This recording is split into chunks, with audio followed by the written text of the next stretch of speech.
Y empezamos. Bueno, a ver, entonces inicialmente algunas cosas ya fuimos avanzando con los resonadores, las formas de los resonadores, cómo son, el campo magnético sobre todo, cuántos campos magnéticos intervienen en resonancia, y a su vez, por otro lado, vamos a ir entendiendo lo que es la relajación nuclear y a su vez también la absorción de energía. Entonces vamos a eh, hacer como un repaso primero, por algunas cosas que ya vimos, y después profundizamos sobre lo otro, sobre lo que es la relajación nuclear. Bueno, inicialmente los hidrógenos del cuerpo humano, ¿no? Una vez que nos ponemos bajo la influencia de ese campo magnético, estos van a cambiar de estado. Si todos se iban a alinear, eso ya lo habíamos comentado. Y va a depender el campo magnético, con la alineación, van a haber ciertos factores que tenemos que atender. Otra de las cosas que también ya habíamos mencionado era los hidrógenos. Los hidrógenos, vamos a hablar de el hidrógeno, ¿sí? Como el núcleo, ¿m? Y con su electrón desapareado, solito, que le da esta, ¿cómo decirle?, esta propiedad, que es un pequeño imancito al cual podemos, eh, digamos, manipular. Y justamente el campo magnético, pasa por lo siguiente, es manipular esos hidrógenos para que de alguna forma se comporten como queremos, hagan un movimiento y se comporten como nosotros queremos. Eh, entonces, sabemos que también estos hidrógenos giran sobre su eje, ¿no? Y se puede decantar, pues, por un estado en el cual estos giran a una determinada velocidad o en su defecto cómo es su energía. ¿M? Entonces, como para o sea, darlos una marcación, o sea, puntualizarlos cada uno, podemos decir que los hidrógenos del cuerpo humano, una vez que están dentro de ese campo magnético, van a estar con su spin, con su giro sobre su eje, ¿sí? Y van a tener dos posiciones en las cuales ellos te van a acomodar. Estas dos posiciones, ¿a qué nos referimos? ¿Cómo es ese spin? ¿Hacia dónde giran? ¿Derecha o izquierda? ¿Arriba, abajo? ¿Posición up? ¿Posición down? No importa. Lo que sí tenemos que entender es que la inmensa mayoría de todos esos hidrógenos van a estar siempre en estado paralelo. Se van a posicionar todos con un giro hacia la derecha o hacia arriba. ¿Sí? Que ese es el estado de menor gasto de energía. Es como les gusta estar a estos hidrógenos. Eh, algunos, algunas poblaciones no, digamos, ya tienen un exceso de energía, giran con su spin en sentido contrario, en antiparalelo, pero ¿qué pasa? Se van cancelando. Entonces, una vez que se cancelan, quedan los que quedan, digamos, de la resultante. mm, Estos están todos posicionados, con su menor gasto de energía. Esto quiere decir que, una vez o de alguna forma le podemos entregar energía para que esto nos devuelvan algo, alguna señal. Y ahí vamos con eso. Em, Ese es como si viéramos el corazón o el sentido de la resonancia. Cómo estos hidrógenos van a absorber energía y van a emitirla al medio. Y a su vez también captarla. Así que esto más o menos es lo que veníamos conversando recién, ¿sí? Un estado de menor energía, antes de la absorción de radiofrecuencia. ¿Sí? Van cuando absorban energía, de alguna forma van a cambiar su estado. ¿Por qué? Porque tienen más energía. Entonces se van a posicionar en antiparalelo. Tienen más energía, por lo tanto cambia su orientación, que es esto que vemos aquí abajo, ¿verdad? Si un segundo estado de mayor energía, logrando cuando los hidrógenos absorben el valor concreto de la radiación de radiofrecuencia. Esa energía, al absorberla, cambian su estado. Entonces aquí tenemos otra forma en la cual lo representamos como un estado paralelo o un estado antiparalelo, giro horario o antihorario de mayor energía. Pero ¿qué pasa también? Además, una vez que están estos hidrógenos puestos en un campo magnético, bajo la influencia de un campo magnético, aparece otro movimiento, que esto sí es nuevo, que es el giro del eje de rotación de ese hidrógeno. ¿Sí? Hace como una figura de un cono, como vemos. Otra de las cosas que se puede imaginar es un trompo. Cuando ustedes tiran un trompo, ¿sí? Cuando tiene mucha energía ese trompo y gira rápido, su eje, está bien vertical. A medida que va perdiendo energía, ese eje se empieza, ¿sí? Se tumba, ¿sí? Entonces, una vez que se tumba ese eje, ¿qué pasa? Ese movimiento que hace, que gira el eje, eso se lo denomina movimiento de precesión.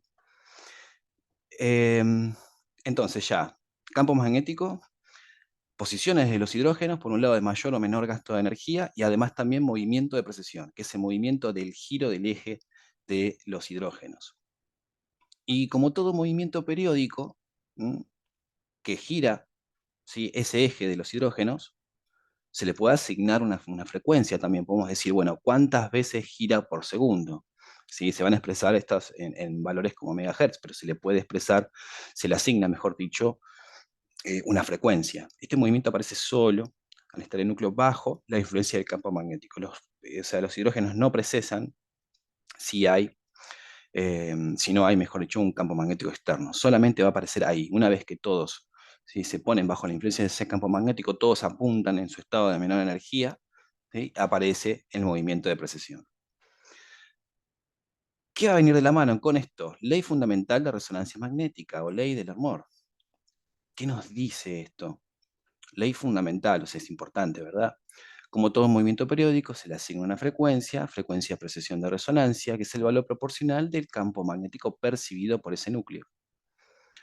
Entonces, ¿cuánto campo magnético, qué potencia de campo magnético percibe ese hidrógeno? Mientras más potente es, ¿sí? Va a tener una frecuencia mayor. Entonces se puede establecer de que la frecuencia de precesión es igual a una constante, como vemos aquí, por el campo magnético. Si aumentamos el campo magnético, aumenta la frecuencia de precesión. Son proporcionales, directamente proporcionales entre sí. Campo magnético más potente, mayor frecuencia de precesión. ¿Por qué es importante esto? Porque justamente lo que vamos a querer hacer con los hidrógenos estos, con su frecuencia de precesión, es que entren en resonancia. En resonancia como un efecto físico, que tenemos un sistema en el cual a este sistema que tiene una frecuencia en particular, ¿sí? Se le transmite energía hacia otro sistema con la misma frecuencia y ambos vibran. O sea, hay una transmisión de energía y una emisión de energía. ¿Sí? Tienen ejemplos de esto, por ejemplo, diapasones. Si un diapasón en 430 Hz suena, ¿sí? Automáticamente otro que tiene la misma frecuencia característica también va a vibrar.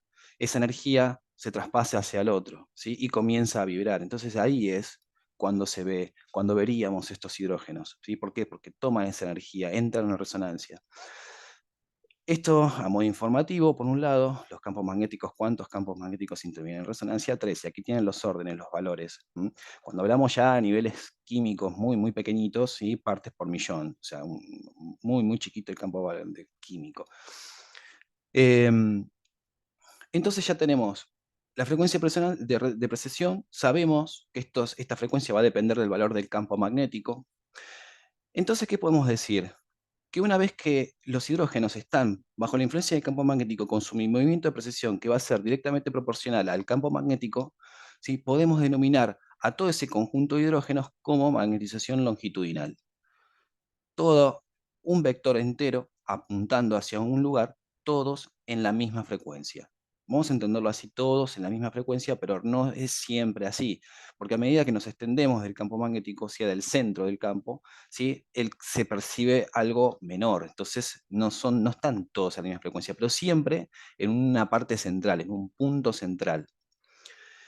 Entonces establecemos lo que es ya la magnetización longitudinal. Todos estos hidrógenos apuntando hacia un lugar con su propia frecuencia de precesión, que es el giro del eje, ¿sí? Del hidrógeno o de los hidrógenos. Acá representamos esto como la magnetización longitudinal. Acá vemos algunos estados, como decíamos anteriormente, ¿sí? Un antiparalelo, ¿sí? Pero la enorme, inmensa mayoría, todos se van a ubicar siempre en estado paralelo, de menor gasto de energía. Eh, Hablamos también de lo que era la frecuencia característica o de frecuencia de precesión de los hidrógenos y podemos establecer de que a un Tesla la frecuencia de precesión es de 42,6 MHz. Entonces, por lo tanto, para que entren en resonancia esos hidrógenos necesitamos que la radiofrecuencia tenga la misma frecuencia. que los hidrógenos de precesión, para que estos absorban la energía, cambien su estado y después la emitan al medio en su relajación. ¿Mm? Entonces, eh, podemos establecer también lo siguiente, que a un Tesla, como decimos, 42,6 Hz, megahertz de frecuencia de precesión, pero esto es para el hidrógeno. Por eso es frecuencia característica. Habíamos dicho también que había otros núcleos que se comportan similar al hidrógeno, que eran núcleos que también tienen electrones desapareados, por ejemplo el fósforo, ¿sí?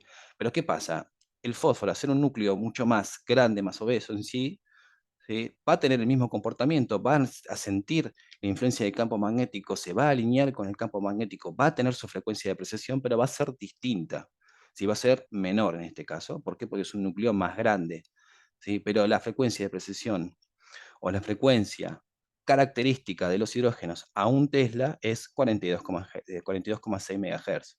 Entonces podemos decir, bueno, si a un Tesla son 42,6 MHz, ¿cuánto va a ser a 1,5?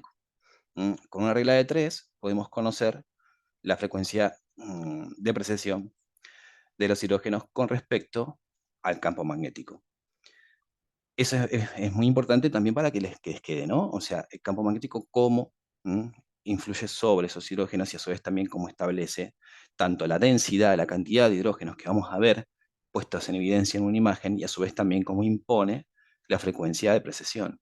Importantísimo para una vez que estos hidrógenos logramos manipularlos de alguna forma, ¿sí? Sepamos en dónde está su frecuencia y a cuánto tenemos que excitarlos, o sea, mandarles energía. Entonces, los núcleos de hidrógeno absorben energía, pasan de un estado paralelo a uno de menor gasto, a uno de mayor. ¿Sí? Porque qué van a hacer? Van a absorber energía, entonces va a cambiar su estado. Se va a conocer como una posición down. Está paralelo, ¿sí? Hacia arriba, up, van a cambiar su estado a down, o sea, van a absorber esa energía, van a tener un exceso de energía, cambian su estado energético y lo hacen siguiendo este movimiento. Entonces aquí vemos el campo magnético como un expresado como un vector, ¿sí? Lo que es la magnetización longitudinal en este caso, y una vez que estos absorben energía, esta magnetización se desplaza a plano transverso o puede desplazarse inclusive a plano inverso. Eso dependiendo de cuánta energía estos absorban. ¿Cuál va a ser la energía, mejor dicho, del pulso de radiofrecuencia, ¿verdad? Durante la excitación y la desexcitación ocurre este movimiento que se realiza la magnetización, que es movimiento, tenemos que entenderlo como que es algo que gira, entonces por lo tanto dibuja una espiral. Este movimiento se lo conoce como movimiento de nutación, que es lo que dice aquí. Entonces, pulsos de 90 grados, a esa magnetización longitudinal la va a desplazar a 90, al plano de X, y 180 grados, mayor energía aún, ¿sí? La va a invertir a esa magnetización. Entonces la absorción se la denomina excitación nuclear. Los hidrógenos pasan a un estado de mayor energía. Una vez que estos pasan a ese estado de mayor energía y el pulso de radiofrecuencia desaparece, los hidrógenos, ¿qué van a hacer? Van a querer volver a su estado de menor energético, o sea, van a querer liberar esa energía. ¿Y cómo la liberan? Como un proceso de excitación, o sea, vibran, ¿sí? Y sueltan radiofrecuencia. Entonces esa es la radiofrecuencia que sueltan, esa energía que sueltan es la que nosotros vamos a escuchar, la que vamos a querer parar ahí la oreja y escuchar de dónde vienen esas señales, esa energía, ese exceso de energía. Eso lo conocíamos como también radiofrecuencia de resonancia, cuando ya viene la señal de los hidrógenos. La relajación termina cuando la proporción de los núcleos entre los estados energéticos paralelo y antiparalelo coinciden con el estado de equilibrio de Boltzmann. El estado de equilibrio de Boltzmann es algo que se identifica como la población de hidrógenos normales, ahora en este momento de cualquiera de ustedes, en los cuales todos están puestos en una dirección aparente. Siguen una dirección aparente. ¿Sí? Pero en el caso de un campo magnético, como está esa influencia de ese campo magnético, la dirección en la cual se van a relajar va a ser siempre la misma, que es magnetización longitudinal. Van a volver todos a ese mismo estado. Ahora bien, ¿qué pasa después de eso? Una vez que estos comienzan a liberar su energía, comienzan a relajarse, ahí empezamos a ver lo que son las variables. ¿Cómo lo hacen? ¿Con qué velocidad se relajan? ¿Qué poblaciones se relajan primero o segundo? ¿A qué tiempos lo hacen? ¿Sí? Que es muy importante los tiempos. sobre todo para establecer después lo que son las secuencias en sí. Em, Partiendo de la base de esto, de cómo se relajan los hidrógenos, ¿m? Este decaimiento de la energía o esta señal, ¿sí? Se dice free induction decay, que podemos decantar de esta feed, ¿m? Tres valores diferentes. Por un lado, tenemos T1, ¿sí? T2 y T2 estrella. Que ya habíamos mencionado también que el T2 estrella era algo que tenía como una información que no está corregida de alguna forma. Pero, ¿cómo podemos hacer? ¿Por qué está la variable T1 y la variable T2? O sea, ¿qué estudian cada una por sobre la otra? Primero, vamos a pensar, por ejemplo, en una molécula de grasa. Em, si pensamos en una molécula de grasa, decimos, ¿cómo está hecho, diríamos generalmente? Vamos a pensarlo de una forma fácil, si un carbono e hidrógenos que van a rodear ese carbono. Pero ahora si pensamos en el agua va a tener otra forma. Y además también se comporta químicamente de otra forma. ¿Por qué? Porque tenemos sí, un átomo de oxígeno y otros dos de hidrógeno, que a su vez también estos dos hidrógenos se enlazan entre sí, generando puentes. ¿Por qué? Porque es un fluido, empiezan a fluir. ¿Sí? Entonces ese enlace de puentes de hidrógeno. Entonces es totalmente diferente el medio histoquímico en el cual están cada uno de estos. Entonces esa energía que estos devuelven no va a ser ni al mismo tiempo similar, van a tardar, mm, va a haber algunas poblaciones de hidrógenos, como la grasa, por ejemplo, que van a devolver esa energía muy rápido. Va a haber otros que del líquido, que lo van a hacer con más tiempo, más lento. ¿Mm? Y a su vez también después tenemos cómo se instauran las secuencias para poder ponderar una sobre la otra. Recuerden que el estado T1, T2 y, bueno, y podemos decir de densidad también, ocurren siempre al mismo tiempo, en simultáneo. No es que ocurre uno y vemos uno, ocurre el otro y vemos el otro. No, piensen toda esa población de hidrógenos, toda, ¿sí? Ya volcado con su magnetización, con exceso de energía, estos liberándola al medio, ¿sí? Y va a haber algunos que van a ir muy rápido y otros que van a ir mucho más lento. Entonces la idea es justamente esto. Entonces ahí empiezan a venir lo que son los cuadros de secuencias. Primero, una imagen de densidad protónica es la intensidad de la imagen es directamente proporcional a la densidad de núcleos de hidrógeno. Sabíamos de que las imágenes en densidad protónica nos muestran grasa y nos muestran agua. Por eso es una densidad protónica, nos muestra la mayor cantidad de hidrógenos dentro de esa secuencia, dentro de ese valor de tiempo, mejor dicho. Entonces, después de un pulso de 90 grados, esta feed va a ser proporcional, ya sabemos, va a empezar a emitir señal y van a venir señales de todo tipo, ¿cierto? O sea, la primera población, generalmente la que va a venir la señal, va a ser siempre la de la grasa. La de la grasa, ¿por qué? Porque estos hidrógenos en su red química están puestos de una forma, entonces estos tienden a liberar energía mucho más rápido que los del agua. Y ahí va a venir lo que son las imágenes potenciadas en T1. ¿M? Justamente el T1 lo que va a hacer hincapié es en escuchar esas poblaciones de hidrógenos que devuelven la señal al medio mucho más rápido.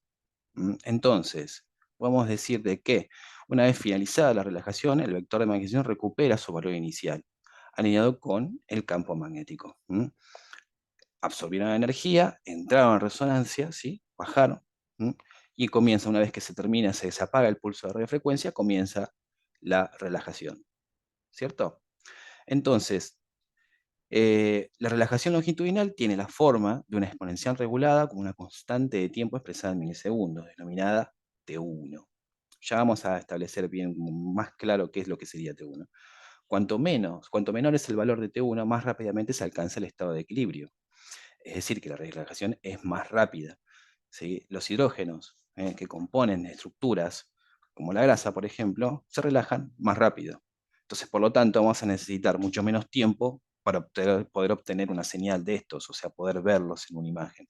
Y los del agua están todavía ahí, con su exceso de energía, ¿sí? Y comienzan apenas a relajarse. En cambio, entonces eso ya estaríamos expresando en otro valor, estaríamos necesitando más tiempo. Por lo tanto, no vamos a querer estudiar agua, ¿sí? Con una constante de relajación T1. ¿Por qué? Porque va a ser un T1 muy largo, demasiado. Entonces vamos a exponer otra cosa en la imagen. Y para entenderlo así, vemos este cuadro, por ejemplo, donde vemos una curva. ¿Qué pasa? Inicialmente, cuando están todos los hidrógenos con su estado de energía cambiados, o sea, están en estado de mayor energía, ¿m? Apagamos el pulso, todavía no tenemos ninguno que se fue hacia arriba. Si una vez que se apaga el pulso, comienzan a irse hacia arriba, comienzan a relajarse. Entonces, inicialmente no tenemos nada. A medida que pasa el tiempo, ahí tenemos una población de hidrógenos en las cuales podemos obtener una señal. Entonces, T1 se establece como el tiempo, diremos, en la magnetización longitudinal se recupera un 63% de su valor. ¿Mm? También podemos decir que el T1 es el tiempo que tardan los hidrógenos en recuperar la magnetización longitudinal. Esa sería, digamos, como la definición de T1. Entonces, el valor de T1 es fuertemente dependiente del tipo y movilidad de las moléculas de los hidrógenos que se relacionan. Moléculas medias, como los lípidos, el procedimiento más frecuente es la liberación de energía intramolecular. Si más rápido, lo hacen mucho más rápido, la liberación de energía está muy facilitada y en consecuencia tienen un T1 corto. Entonces, al tener un T1 corto, con los tiempos cortos, podemos ver a estos hidrógenos, mejor dicho, más que ver, escuchar, podemos decantarle esa señal. Recuerden entonces, inicialmente no hay ninguna población, no tenemos nada de hidrógenos, pero a medida que pasa el tiempo comenzamos a tener, ¿sí? ¿Por qué? Porque estos pasan del estado antiparalelo de mayor energía hacia esos estados de menor gasto de energía, devolviendo esa energía al medio. ¿Mm? Entonces, cuán rápido se relajan los hidrógenos y recupera la magnetización longitudinal se establece como T1. ¿Sí? Eso como una como definición. T2, acá ya es diferente, porque vamos a estudiar otra constante, otro plano, es otra cosa lo que vamos a estudiar acá. No cuán rápido estos se relajan, sino cómo lo van haciendo, cómo se van relajando. A ver, aparte de la información sobre la facilidad que se relajan los hidrógenos, podemos estudiar otra variable. Después de un pulso de 90, observamos cómo inmediatamente los núcleos que están en fase, a medida que pasa el tiempo, esta coherencia se va perdiendo. Todos están al mismo tiempo, todos ahí abajo, ¿sí? Procesando a su frecuencia y con exceso de energía. Se apaga el pulso, comienza la liberación, la relajación. Algunos van a ir más rápido, como ya dijimos, lo que pasa con el T1, pero otros se van a quedar ahí abajo. ¿Por qué? Porque su medio químico es diferente, ¿sí? Como el agua, por ejemplo. Entonces, al decir que es diferente ese medio químico, comienza a pasar de que algunos cambian de velocidad, vendría a ser con respecto a otros. Entonces vamos a tener una población que va a ir un poquito más rápido, recuperando la magnetización longitudinal, y va a haber otros que van a seguir abajo aún. ¿Mm? Entonces, de ahí es donde viene lo que es el T2 estrella, qué diferencia tiene uno sobre el otro. Entonces, el valor del campo magnético percibido por el núcleo, aparte del campo magnético externo, depende del entorno bioquímico. Si dijimos que el agua, por ejemplo, se comporta totalmente diferente a lo que es la grasa, por lo tanto van a tener diferentes tiempos de relajación.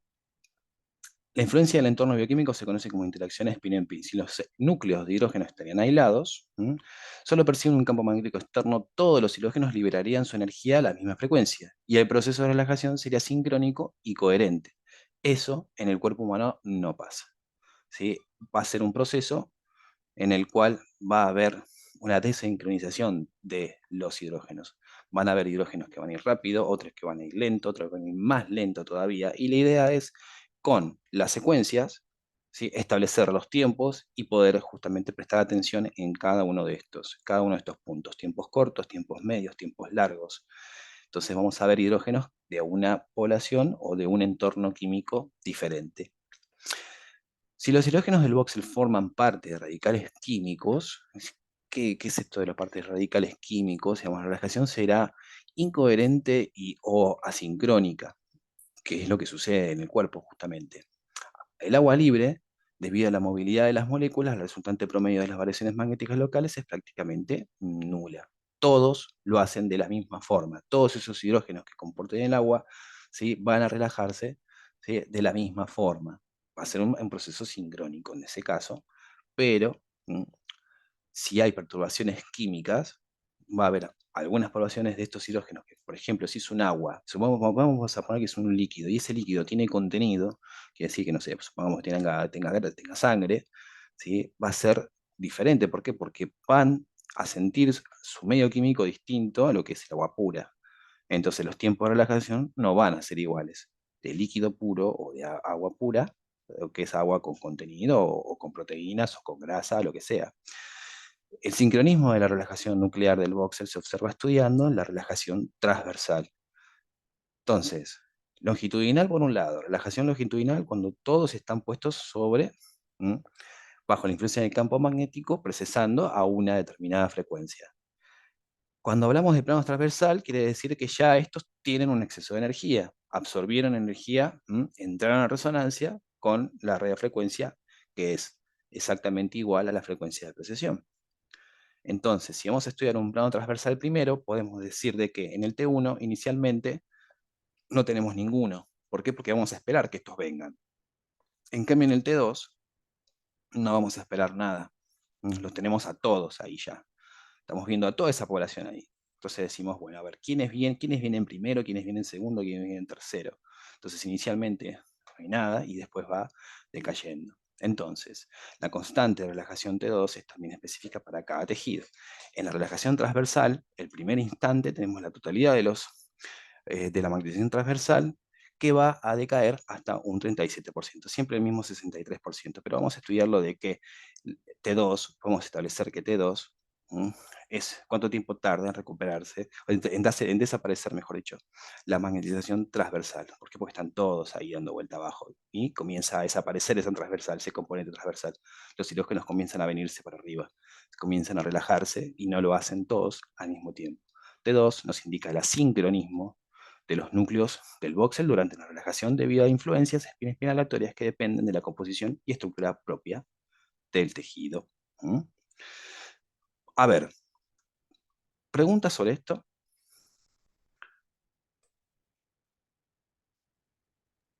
Voy a dejar de No, no, compartir. por mi parte. Va bien, se entiende bien. Lo que es la relajación en sí, y este proceso de justamente la emisión de energía después. ¿Eh?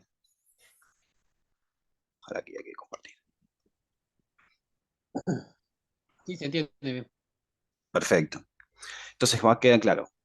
Primero, ¿qué es la frecuencia de precesión? Vamos a decir, la frecuencia de precesión es el giro del eje de los hidrógenos puestos ya en influencia del campo magnético, ¿cierto?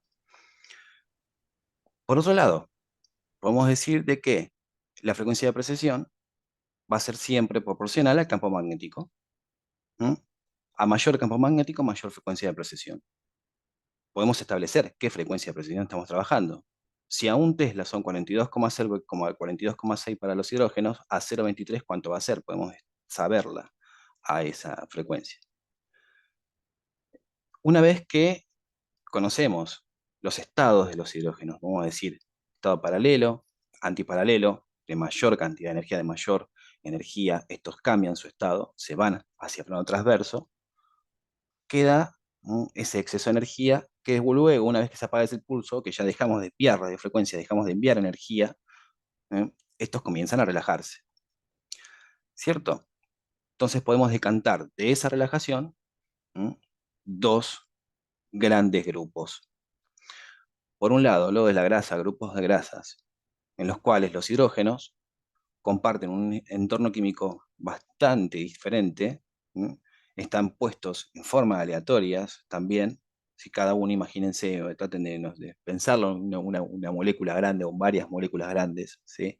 Con los hidrógenos puestos, imagínense que cada uno de estos hidrógenos ahí va a sentir a su compañero, entonces también hay influencias en el medio, pero no es, ¿cómo decirlo? No es una variable tan importante. ¿Por qué? Porque al no tener tanta cantidad de hidrógeno cerca y tantos enlaces cerca entre sí como en el agua, por ejemplo, estos hidrógenos tienden a liberar la energía mucho más rápido.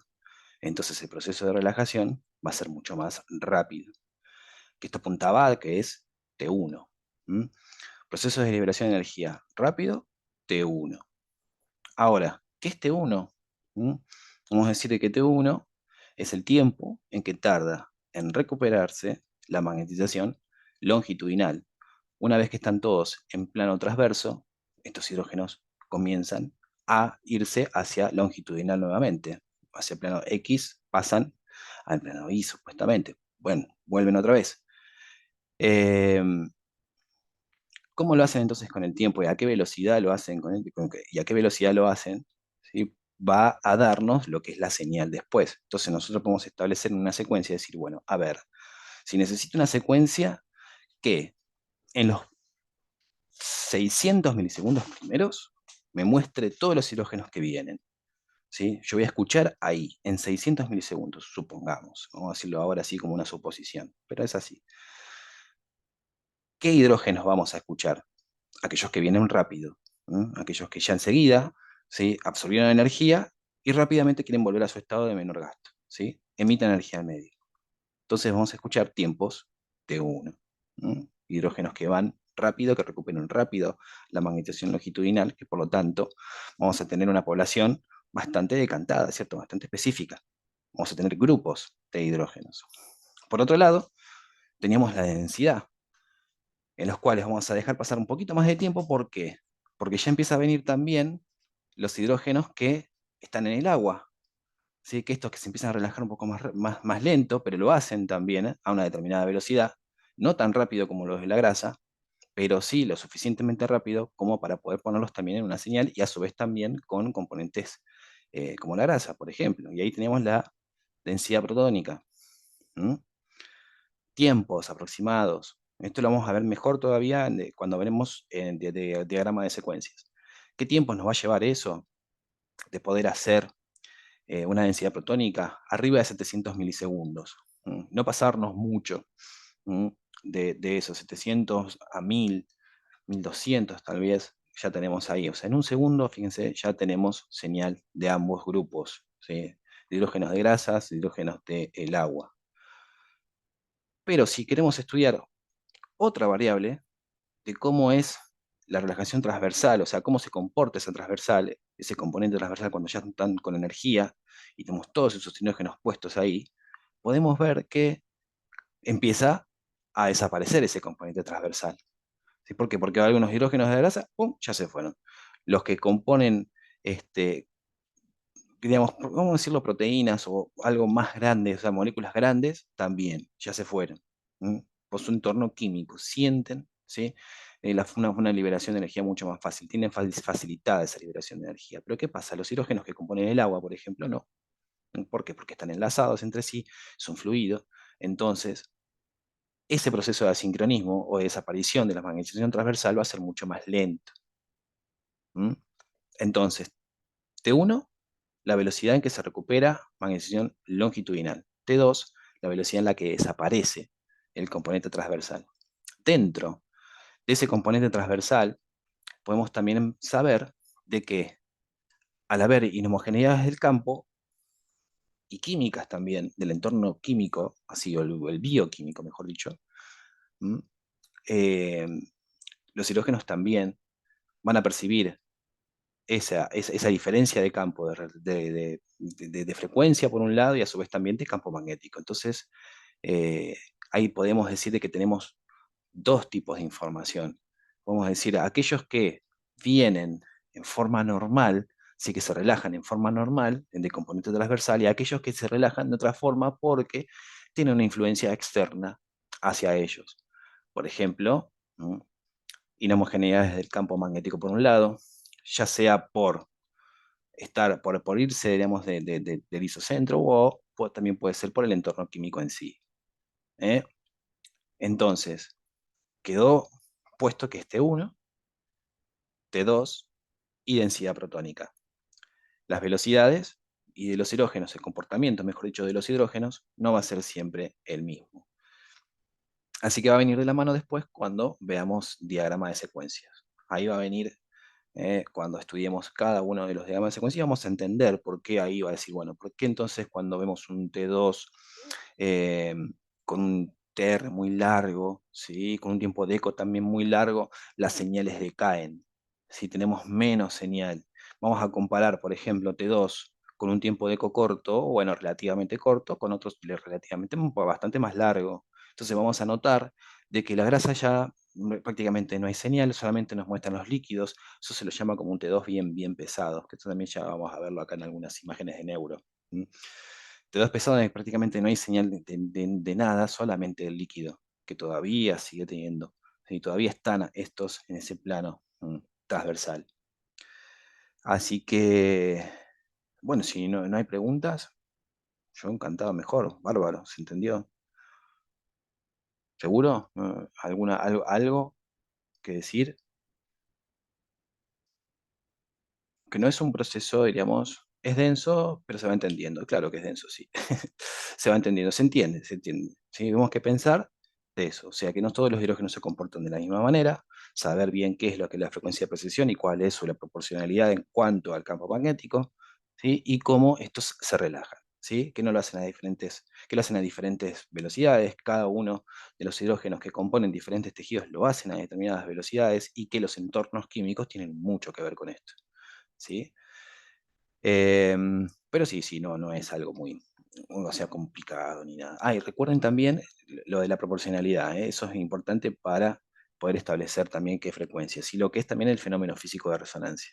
Otros lo pueden ver, después voy a decir, encuentro un videíto y se los paso, en los cuales un diapasón, por ejemplo, hace vibrar al otro.